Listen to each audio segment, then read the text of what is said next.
बिस्मिल्लाहिर्रहमानिर्रहीम। अस्सलाम वालेकुम रहमतुल्लाहि व बरकातुहू। वालेकुम अस्सलाम वरहमतुल्लाह। खैरियत से हैं? अल्हम्दुलिल्लाह। आपके मिजाज कैसे हैं? अल्लाह का फजल है, आपकी दुआएं हैं। हमारे आए हुए मेहमान मौलाना अंसार खान साहब ये आपकी खिदमत में हाजिर हैं एक सवाल लेकर। आप इनका सवाल जो है शरीयत की रोशनी में बयान फरमाइए। अस्सलाम वालेकुम। वालेकुम सलाम। हजरत, सवाल तो बहुत लंबा है, इसको मुख्तसर करके मैं आपको बता रहा हूँ। देखिए, पहली बात ये है, कुछ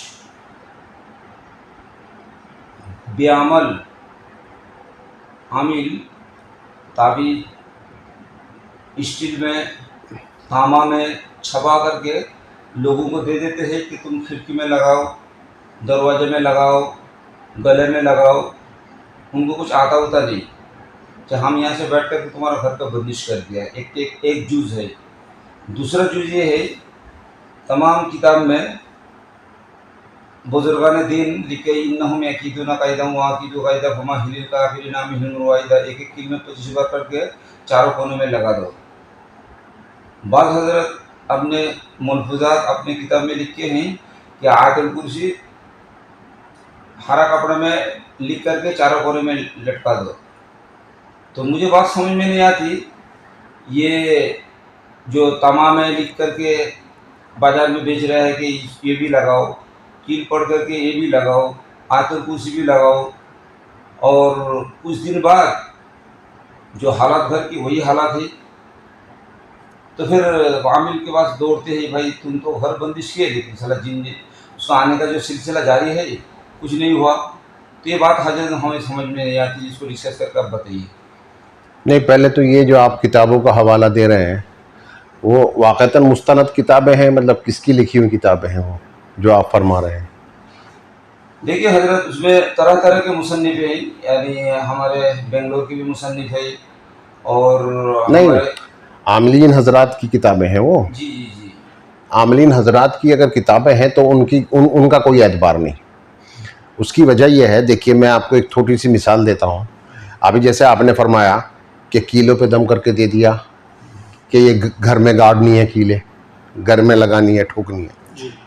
अब एक अकली दलील दे रहा हूँ मैं आपको। मिसाल के तौर पे हम लोग यहाँ बैठे हैं जी। और इस रूम का दरवाज़ा आप बंद कर देते हैं बाहर से, तो हम तो अंदर ही रह गए ना जी। और जब हम अंदर रह गए तो अब हम क्या करेंगे? जिसने दरवाज़ा बंद किया है वो जब अंदर आएगा तो हम उसको मारेंगे कि तूने दरवाज़ा क्यों बंद किया। तो ये बंदिश कहाँ हुई?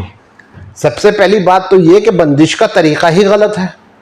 बंदिश का तरीक़ा ये है, अगर आप ये चाहते हैं कि मेरे घर में जो शैतान है जो हमें परेशान कर रहे हैं, तो पहले आप उनको टाइम देंगे जी। आप उनको बोलेंगे कि भाई आप निकल जाओ। अगर वो नहीं निकलते हैं तो फिर आप उनसे जो भी आप पे ताकत दी है अल्लाह ने, तो आप उनको निकालने की कोशिश करेंगे। उसके निकलने के बाद जब मकान आपका खाली होगा तभी तो बंदिश की जाएगी। बिल्कुल सही। तो ये कीले पढ़ के दे देना, तो ये ऐसे बंदिश कहाँ हो गई? बंदिश से मुराद क्या है? बंदिश से मुराद ये है कि जो शैतान पहले घर में मौजूद हैं उनको तो निकालिए आप। जब आप उनको नहीं निकालेंगे तो बंदिश कहाँ से हो जाएगी? वो तो अंदर में मुक़य्यद हो गए, उन्हें तो बांध दिया आपने, और जब वो बंध गए तो आपको मारेंगे। तो आराम कहाँ से? अहले खाना को आराम कहाँ से मिलेगा? उन्हें तो यकीनन बंदिश के बाद परेशानी बढ़ेगी, क्योंकि तरीका गलत है ये। हजरत, आपकी बात सुन करके मुझे ये समझ में बात आई कि भाई वो जो मुसन्निफ ने जो लिखे वो अपनी जगह पे 100% सही है, और आप जो बोल रहे हैं आप वो भी 100% सही है।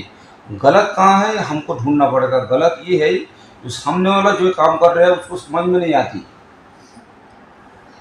मेरी बात समझने की कोशिश कीजिए। उस सामने वाला जो काम कर रहा है उसको समझ में नहीं आती, इसका किस तरह किया जाए वो तो किताब लिखने वाला किताब में बता दिया। नहीं, वजाहत तो की जाए ना किसी चीज की। आप जो बोल रहे हैं कि बात आपकी बात सर आंखों पे 100% सही बात है। जे बंदिश इस तरह किया जाए, पहले तो घर खाली करके किया जाए, लेकिन वो मुतलकन बोल दिया कि भाई बंदिश का तरीका ये है, लेकिन उसका आगे पीछे इसलिए ज़रूरत पड़ता है कि उस्ताद वो उनको बताएंगे कि भाई इस तरह करो। किताब में लिखने वाला लिख दिए और जो पढ़ने वाला उसको समझ में नहीं आती वो मुतलक खान बोल दिए, तो आप तो इससे तो 100% सही है। इससे तो नुकसान बढ़ेगा ना, वो बेचारा जो बंदिश करा रहा है उसकी तो परेशानियां और बढ़ेंगी ना।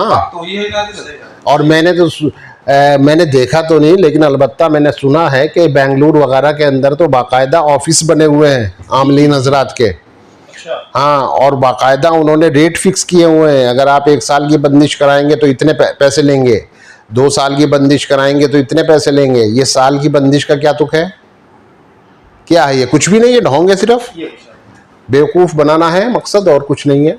इस इल्म की बेहुरमती कर रहे हैं, बदनाम कर रहे हैं इसको।